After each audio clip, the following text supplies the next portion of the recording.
네, 여러분 안녕하세요. 저는 장동건 목사입니다. 또 오늘 이렇게 이 귀한 예배 가운데 여러분들과 함께 말씀을 나눌 수 있어서 너무 감사합니다. 우리 마음에 손을 얹고 이 시간 한번 따라해 보시겠어요? 하나님께서는 나를 사랑하십니다. 한 번 더 하실 때는 이 확신에 찬 목소리로 하나님께서는 나를 사랑하십니다. 하나님께서는 내 마음 가운데 임하십니다. 오늘 더 가깝게 임하실 것입니다. 아멘. 오늘 그런 은혜가 이곳에 계시는 모든 분들에게 임하기를 기도하고 축복합니다. 저는 오늘 이 예배를 준비하면서 기도했습니다. 어떤 것을 기도했냐면 예수님을 알고 계시는 분들이나 아직 예수님을 알지 못하고 그분을 만나기를 원하는 분들이시나 모든 분들이 다 하나님의 은혜 가운데 젖어드는 오늘 이 저녁이 되기를 간절한 마음으로 소망하며 이 자리 가운데 나왔습니다. 경청과 공감을 넘어라는 제목을 제 마음에 품고 오늘 말씀을 준비했는데요. 시편 62편 8절을 보게 되면 여러분 읽으셨겠지만 제가 한 번 더 읽어드릴게요. 오 백성들아, 언제든지 그분을 의지하라. 너희 마음을 그분께 쏟아놓으라. 하나님이 우리 피난처시이다. 오늘 읽었던 이 말씀에 여러분 마음에 머물게 되는 단어가 있습니까? 아니면 여러분 마음에 새겨지는 단어가 있습니까? 그 단어를 우리의 마음 가운데 품고 우리가 말씀 가운데 들어가기를 원합니다. 제가 질문하고 싶어요. 여러분에게 지금 필요한 것이 있다면 그것은 무엇인지 한번 생각해 보시길 바랍니다. 내가 지금 필요한 것이 있는데 내게 필요한 것은 무엇일까? 아마 여러 가지가 다 있을 것 같아요. 그런데 이 모든 것들을 다 종합해 보고 오늘 이 말씀을 다시 한번 우리의 마음 가운데 고백할 때 바로 이것이 떠오릅니다. 그것은 우리에게 필요한 것, 바로 피난처. 피난처. 우리에게는 피난처가 필요합니다. 한번 따라해 보시겠어요? 나는 피난처가 필요합니다.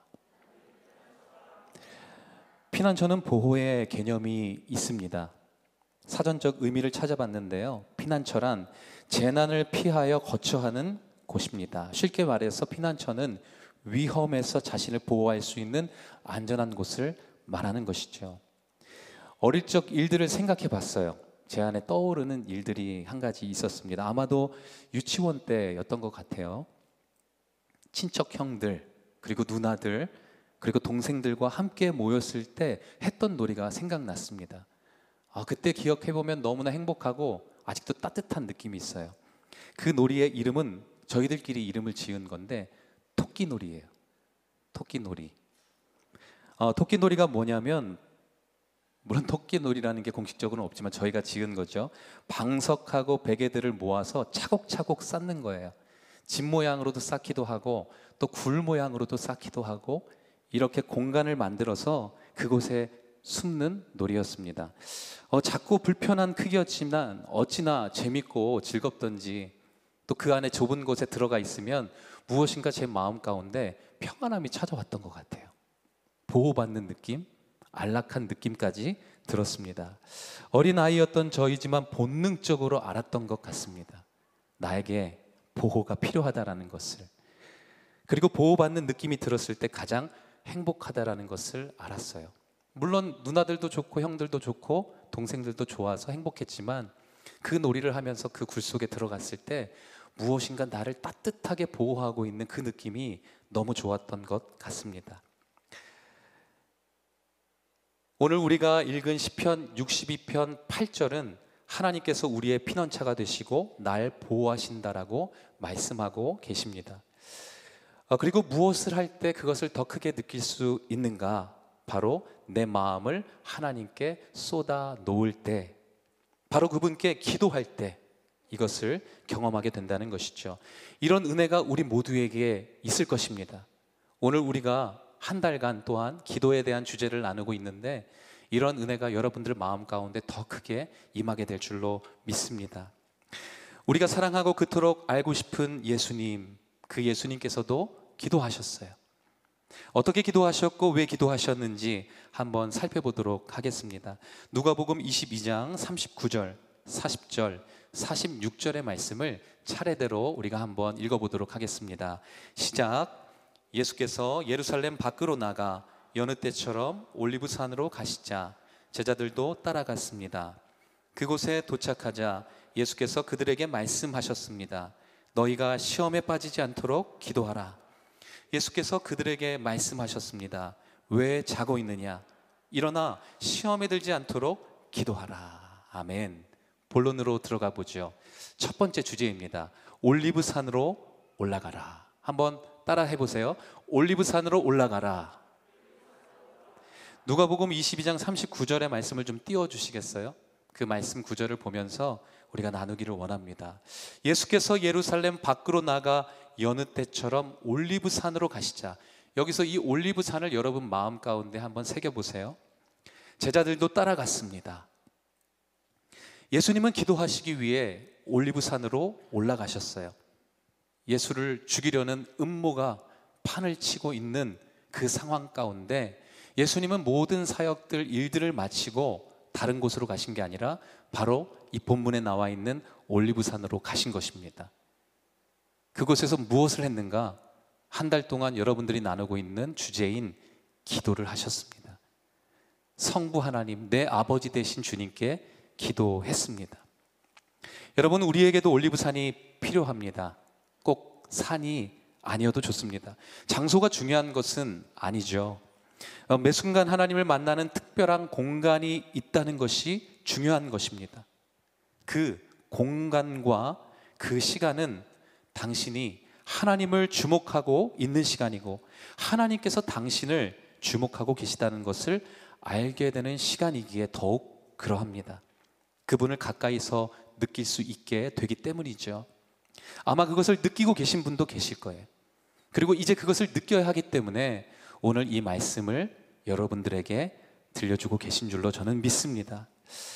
이것을 통해 우리는 하나님을 더욱 인식하게 되죠. 그분을 인식하면 내 뜻대로 살 수 없습니다. 그리고 내 마음대로 할 수도 없습니다. 성경에서 말하는 바로 죄, 그 죄를 짓고 문제가 생기는 것이 바로 이것이 없기 때문입니다. 하나님을 인식하지 못하기 때문인 거죠. 세상이 말하는 그런 죄를 얘기하는 것이 아닙니다. 여러분, 제가 제 자신을 돌아봤을 때 죄에 넘어져 쓰러지고 죄를 지었을 때 바로 그때를 생각해 보면 제가 올리브산으로 올라가지 않았을 때입니다. 저에게 올리브산이라는 기도의 처소가 없었을 때입니다.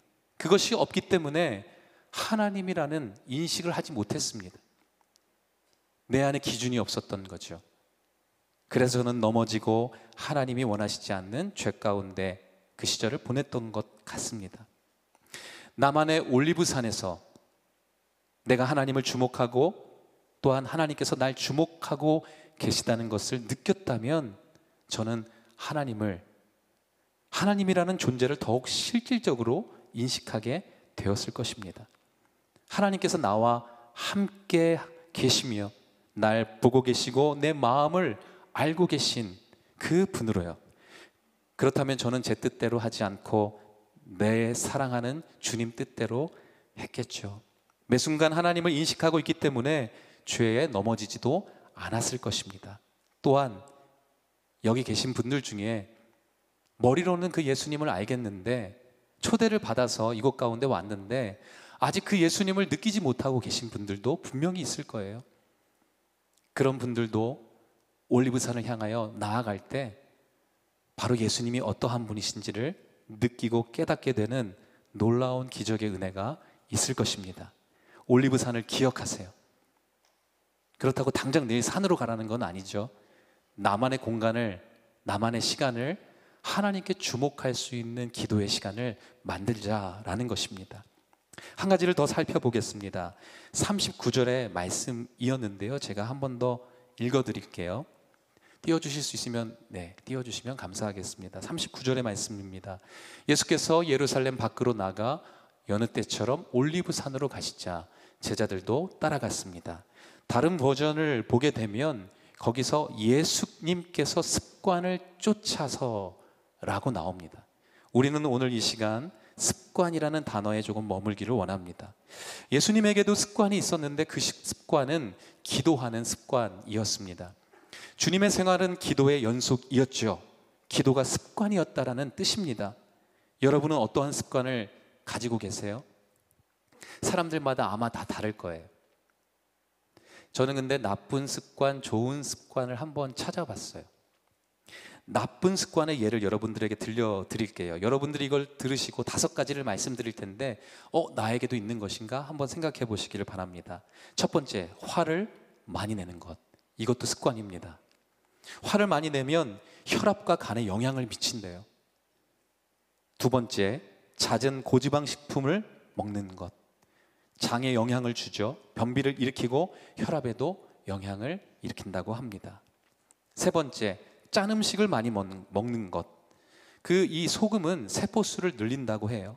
몸의 혈관에도 영향을 주고 비만의 원인이 되기도 합니다. 네 번째, 늦게 자는 것. 아마 많으실 거라고 생각합니다. 잔 것 같지 않게 되기 때문에 너무나 피곤하고 몸이 깨지는 거죠. 마지막 5번째, 많지만 5번째까지만 할게요. 불규칙한 생활 습관입니다. 생체 리듬이 깨지기 때문에 면역력도 낮아지게 되고 많은 질병을 얻게 됩니다. 혹시 여러분에게는 이런 나쁜 습관이 있습니까?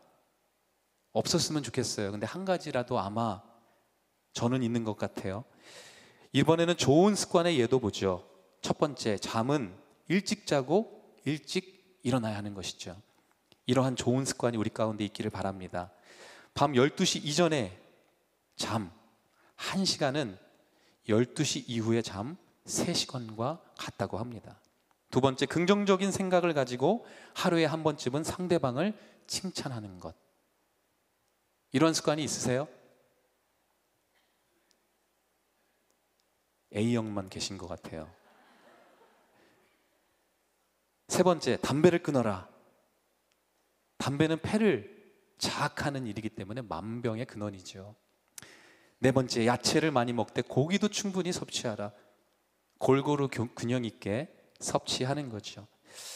마지막 5번째, 하루에 30분이라도 좋습니다. 걷고 뛰는 것이 우리에게 필요하죠. 유산소 운동으로 우리 몸의 산소 공급이 원활해지기 때문에 튼튼해지는 것입니다. 자, 나쁜 습관과 달리 이러한 좋은 습관은 우리의 몸과 마음에 유익을 가져다 줍니다. 삶의 질을 높여주기도 하죠. 하물며 기도의 습관을 가진다면 어떻게 될까요? 기도하는 사람은 강건할 것입니다. 생명의 길로 인도함을 받을 것입니다. 왜냐하면 기도하면 생명을 주관하시는, 생명의 주관자 되시는 주님을 만나게 되기 때문이죠. 우리의 건강을 책임지시고 우리의 모든 세포와 우리의 육신을, 우리의 육체를 만드신 주인 되신 그분을 더 가깝게 만나기 때문에 우리에게 그 생명이 찾아오는 것입니다. 기도가 습관이 되기를 주님의 이름으로 축복합니다. 옆에 있는 분에게 이렇게 인사하겠습니다. 기도하는 습관을 가지세요. 인사하겠습니다. 자, 두 번째, 따라해 보세요. 시험에 빠지지 않게 기도하라. 누가복음 22장 40절을 우리가 한 번 더 읽어보겠습니다. 시작. 그곳에 도착하자 너희가 시험에 빠지지 않도록 기도하라. 이 땅에서 신앙을 지키며 사는 것이 쉽지 않습니다.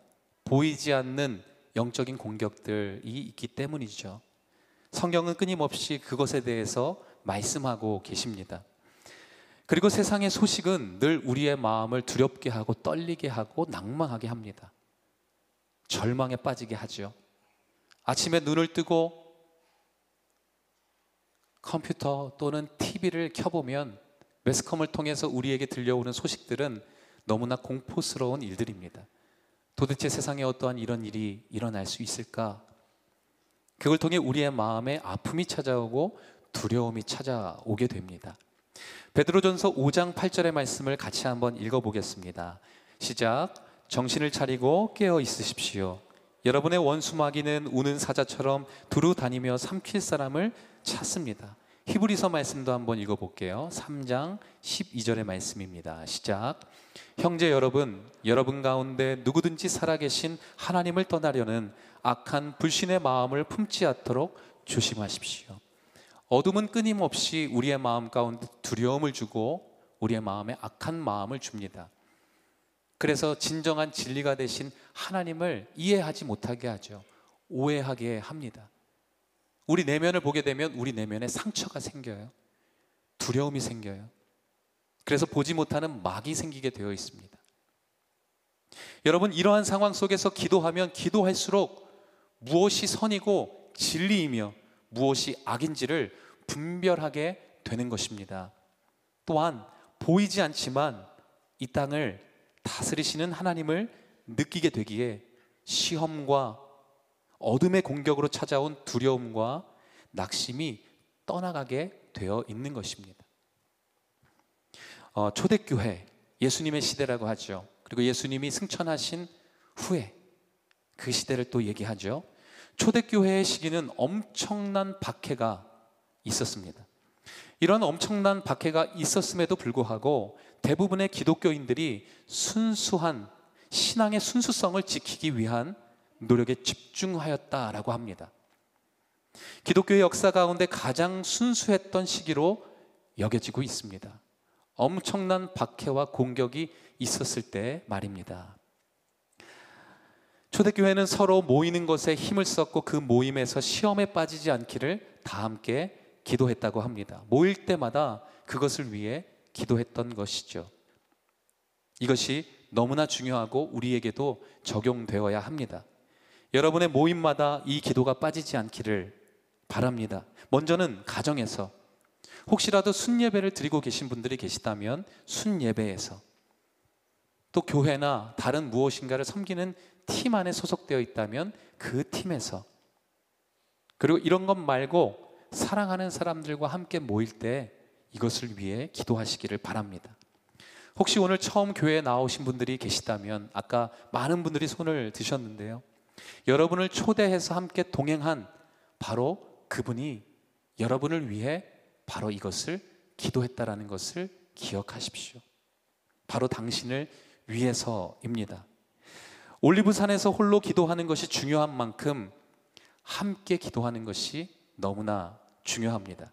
지금 이것을 여러분들과 함께 나누고 있는데요, 자막으로 준비되지 않았지만 제가 마태복음 18장 19절부터 20절의 말씀을 한번 읽어드리겠습니다. 잘 들어보시기를 바라요. 다시 내가 진실로 너희에게 말한다. 너희 가운데 두 사람이 땅에서 어떤 일이든지 마음을 모아 간구하면 하늘에 계신 내 아버지께서 그들에게 이루어 주실 것이다. 두세 사람이 내 이름으로 모이는 곳에는 나도 그들 가운데 있다. 저는 이것을 합심기도라고 말하고 싶습니다. 합심기도라고 한번 들어보셨습니까? 합심기도는 서로 한 마음으로 기도하는 것을 말합니다. 한 마음으로 기도한다라는 것은 서로 사랑하지 않고서는 절대로 할 수 없는 것입니다. 저는 예전에 그 고등학생 때 바로 이 교회 고등부 학생이었어요. 파워웨이브라고 부르죠. 고등부에서 예배를 드리고 고등부에서 신앙생활을 했습니다. 그때 이 교회에 와서 제 안에 조금 충격적이었던 광경들이 있어요.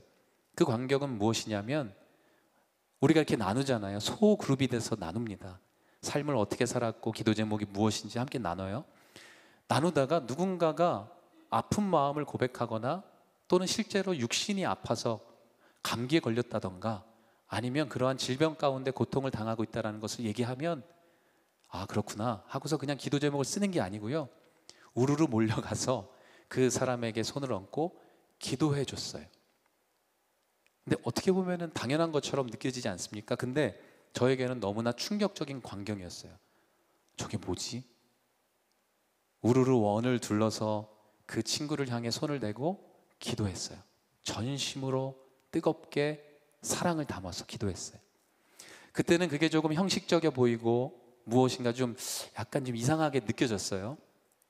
물론 좋은 것도 경험했지만 말입니다. 근데 지금 생각해 보면 요즘에는 그런 광경들이 많이 사라졌어요. 여러 가지 이유가 있겠죠. 사랑하는 마음이 있기 때문에 한 가지의 목적을 가지고 함께 기도하는 거예요. 아까 우리가 본문을 제가 여러분들에게 읽어드렸는데, 그렇게 사랑하는 마음으로 함께 기도하면 하늘에서 듣고 하나님이 우리에게 임하신다는 거예요. 올리브산에 홀로 올라가서 하나님을 찾고자 기도하는 것도 너무 중요하지만, 이것만큼 중요한 것은 홀로 기도하는 것이 아니라 함께 기도해야 된다는 겁니다. 사랑하는 사람들과 함께. 여러분의 마음을 나누십시오. 어려움이 있다면 누군가에게 말해주세요. 그리고 기도 제목을 만들어 보세요. 기도가 조금 익숙하지 않은 분들도 쓰면서라도 나의 기도 제목을 만들어 보시고, 그 다음 단계는 내가 쓴 기도 제목을 누군가에게 보여주는 거예요. 혹시 날 위해 기도해 줄 수 있겠니? 나도 널 위해 기도할게. 그리고 모일 때마다 같이 기도하는 겁니다. 그리고 그 기도에는 결국 어떤 내용이 있냐면, 초대교회에서 함께 모일 때마다 가장 중요하게 여겼던 시험에 들지 않게 하기 위해, 서로가 세상 가운데 악에 빠지지 않기 위해, 사단의 올무에 넘어지지 않기 위해 서로 기도했던 바로 그 기도가 우리 가운데 흘러가게 될 것입니다. 하나님께서는 기도의 영역에서 바로 여기까지 여러분들에게 보여주시는 것입니다. 함께 기도할 때, 사랑하는 연합의 마음을 가지고 기도할 때 하나님의 은혜가 찾아오게 될 것입니다. 마지막 세 번째 내용을 나누고 싶어요. 한번 따라해 보세요. 여러분의 마음에 손을 얹고 마음을 쏟아 놓으라. 시편 62편 8절의 말씀을 여러분들 한번 읽어주시기를 바랍니다. 함께 읽겠습니다. 오 백성들아, 언제든지 그분을 의지하라. 너희 마음을 그분께 쏟아 놓으라. 하나님이 우리 피난처시이다. 저는 이 말씀을 읽으면서 오늘 제목이 떠올랐어요. 경청하고자 기다리는 분이 계시다는 거죠. 그리고 더 나아가서 공감하고자 기다리고 계시는 분이 있다는 것입니다. 경청하고자 기다리는 분이 계시고 공감하고자 기다리는 분이 계시기 때문에 지금 이 시편 62편의 8절 말씀은 우리에게 자신 있게 담대하게 선포하는 것입니다. 오 백성들아, 언제든지 그분을 의지하라. 너희 마음을 그분께 쏟아놓으라. 하나님이 우리 피난처시이다. 자, 한 번 더 이번에 마음의 손을 한번 얹어보세요. 제가 자꾸 이렇게 따라하게 해서 죄송합니다. 제가 먼저 할 테니까 여러분 어떻게 하시는지 한번 보시고 여러분들도 이렇게 따라해 보세요. 오 동원아, 아니 여러분 따라하시면 안 돼요. 여러분 동원이가 아니기 때문에. 오 동원아, 언제든지 그분을 의지하라. 너의 마음을 그분께 쏟아놓으라. 하나님이 너의 피난처시이다. 오를 빼야 될 것 같아요. 제가 꼭 성이 오동원 같이 느껴져 갖고 장동원인데, 오 빼고요 여러분들의 이름을 넣는 거예요. 그래서 이 내용을 다시 한번 여러분들이 따라서 선포해 볼게요. 시작. 동원아, 언제든지 그분을 의지하라. 너의 마음을 그분께 쏟아놓으라. 하나님이 너의 피난처시이다. 더 놀라운 것은 그분은 경청과 공감을 넘어 생명이 되어 주신다는 것입니다. 여러분, 사람도요, 위대한 사람, 정말 훈련된 사람, 이러한 사람들은 경청해 줄 수 있어요. 공감도 해줄 수 있어요. 그래서 우리는 그러한 사람들에게 찾아가지 않습니까? 때로는 그 사람이 나의 배우자가 될 수가 있고, 나의 부모님이 될 수 있고, 나의 자녀가 될 수도 있으며, 내 사랑하는 누군가가 될 수 있어요. 유명한 상담가가 될 수도 있습니다. 그런데 우리 주님은요, 경청과 공감을 넘어서 그분 자체가 우리에게 생명이 되어주신다는 거예요. 세상에 그런 존재는 없습니다. 여러분들이 지금 이곳에 나온 이유, 여러분들이 사랑하는 친구 또는 누군가에게, 동료에게 이끌려서 이곳에 나온 이유가 있어요. 생명이 되어주시는 그 하나님을 만나기 위함입니다. 공감하고 경청하는 것, 사람도 할 수 있습니다. 그러나 그 너머에 누군가가 계시다라는 것을 오늘 이 저녁 여러분들에게 들려주기 위해 여러분들이 이 자리 가운데 나온 줄로 믿습니다. 예수님은 경청과 공감을 넘어 생명이 되어주시는 분이십니다. 어떻게 그렇게 하실 수 있을까요? 이사야 53장 5절부터 6절의 말씀을 우리가 함께 한 목소리로 읽어보겠습니다. 시작. 그가 찔림은 우리의 허물 때문이요 그가 상함은 우리의 죄악 때문이라. 그가 징계를 받음으로 우리는 평화를 누리고 그가 채찍에 맞음으로 우리는 나음을 받았도다. 우리는 다 양 같아서 그릇 행하여 각기 제 길로 갔거늘 여호와께서는 우리 모두의 죄악을 그에게 담당시키셨도다. 그가 찔렸기 때문에, 허물이 되었기 때문에, 물과 피를 다 쏟으셨기 때문에 이것이 가능한 것입니다. 그 누가 우리를 위해 그렇게 할 수 있겠습니까? 우리는 다 양 같아서 각각 자기 뜻대로 그 길을 떠났습니다. 근데 그 길은 너무나 위험한 길이죠. 죽음이 도사리는 길입니다. 예수님께서 그렇게 다른 여행을 떠난 우리를 그분의 생명의 길로 인도하셨습니다. 로마서 5장 8절 이 말씀도 한번 읽어보죠. 우리가 아직 죄인 되었을 때에 그리스도께서 우리를 위하여 죽으심으로 하나님께서 우리에 대한 자기의 사랑을 확증하셨느니라. 아직 죄에 대해서 깊은 이해나 그 죄에 대해서 마음에 믿어지고 그 죄가 어떠한 것인지를 알고 계시는 분들이라면 이 말씀이 이해될 수 있겠지만 그렇지 않은 분들도 분명히 계십니다. 그러나 그런 분들에게도 오늘 이 말씀이 은혜로 여러분들의 마음을 새롭게 할 줄로 믿습니다. 우리가 아직 죄인 되었을 때 하나님 앞에서 우리가 착함을 가지고 돌이켜서 하나님께로 왔을 때가 아닙니다. 하나님 싫다고 하고 하나님 모른다고 하고 하나님과 반대되는 그 길을 걸어갔을 때를 말합니다. 실제로 이 말씀에 이 이스라엘 백성이 가장 큰 죄악 가운데 머물렀을 때 바로 그때를 말합니다. 우리 사람은 이렇게 할 수가 없어요. 다시 한번 나를 이해해주고 나를 떠나갔어도 다시 무엇인가 사랑을 표현해주고 나에게 다가올 것 같이 느껴질 때 그때 나는 선심 쓰듯이 그 사람을 안아줄 수 있어요. 그러나 그런 상태가 아닙니다. 사랑을 표현하지도 않고 오히려 욕을 하고 오히려 싫다 하고 떠난 사람이에요. 그러한 사람을 위해서 예수님께서는 죽으셨어요. 여러분, 물을 모아둔 댐에 수문이 열려 물이 쏟아져 나오는 것을 한번 상상해 보세요. 여러분의 그 마음의 상처, 죄, 이것으로 얼룩진 마음을 다른 이들에게 수문이 열려서 쏟아지는 물처럼 다른 누군가에게 쏟으면 그 사람도 감당이 되지 않습니다. 경청하고 공감할지라도 우리 안에 있는 죄, 우리 안에 있는 연약함들을 다 보여주면 이것을 감당할 수 있는 사람이 아무도 없다는 것이죠. 처음엔 위로가 되어주고 받아주는 것 같지만 말입니다. 당신의 마음의 댐을 하나님께만 여십시오. 당신의 수문을 주님께만 여십시오. 세상이 이해할 수 없고 덮어줄 수 없는 그 마음을 하나님께서는 다 이해하고 덮어주실 수 있으십니다. 하나님은 당신의 어둠을 가져가시고 빛을 주시는 분이십니다. 사람은 그 어둠을 가져가게 되면 그 사람도 어둠이 되기 마련입니다. 당신의 연약함을 하나님께서 가져가시고 오히려 생명을 주시는 분이 하나님이십니다.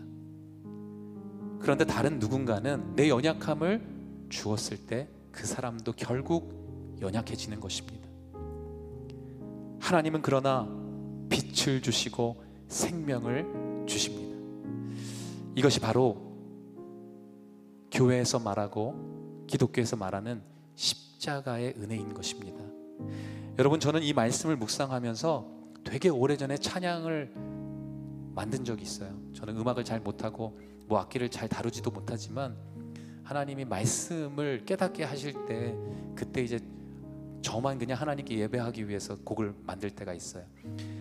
이 곡을 여러분들에게 소개시켜 드리고요, 그리고 기도하고 우리가 마치면 좋을 것 같아요. 가사를 한번 좀 띄워주시겠어요? 가사를 한번 보시면 어두움을 가져가시고 따스한 빛 비춰주시네, 연약함을 가져가시고 생명으로 일으키시네, 이것이 십자가의 은혜입니다. 나의 살리신 주님, 나의 평생의 주 하나님, 내가 주께 두 손 높이 듭니다. 날 살리신 주님, 나의 평생의 주 하나님을 나는 믿습니다. 여러분 눈을 감으시고 이 찬양을 들으면서 여러분들 마음 가운데 울려 퍼지는 그 고백을 가지고 기도하면 좋을 것 같아요.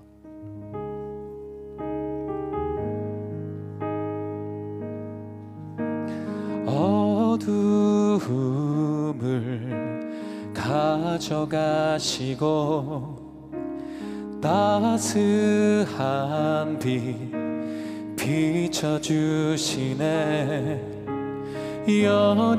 연약함을 가져가시고 생명으로 일으키시네, 이것이 십자가의 은혜입니다. 이것이 십자가의 은혜입니다. 내가 주님 앞에 나아갑니다. 날 살리신 주님, 나의 평생의 주 하나님, 내가 주께 두 손 높이 듭니다. 날 살리신 주님, 나의 평생의 주 하나님, 난 믿네. 하나님, 오늘 이 시간 우리가 주님 앞에 나아갈 때에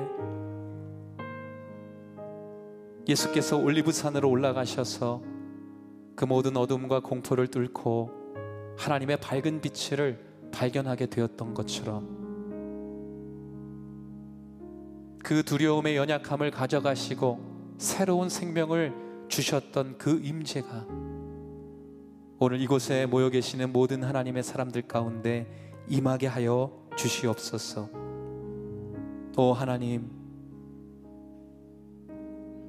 예수를 아직 잘 모르고 그러나 그 예수를 사랑하는 마음으로 알기를 원하며 이 자리 가운데 모여있는 모든 하나님의 사람들에게, 아들, 딸들에게 그 예수 그리스도를 알 수 있는 지혜와 은혜를 허락하여 주옵소서.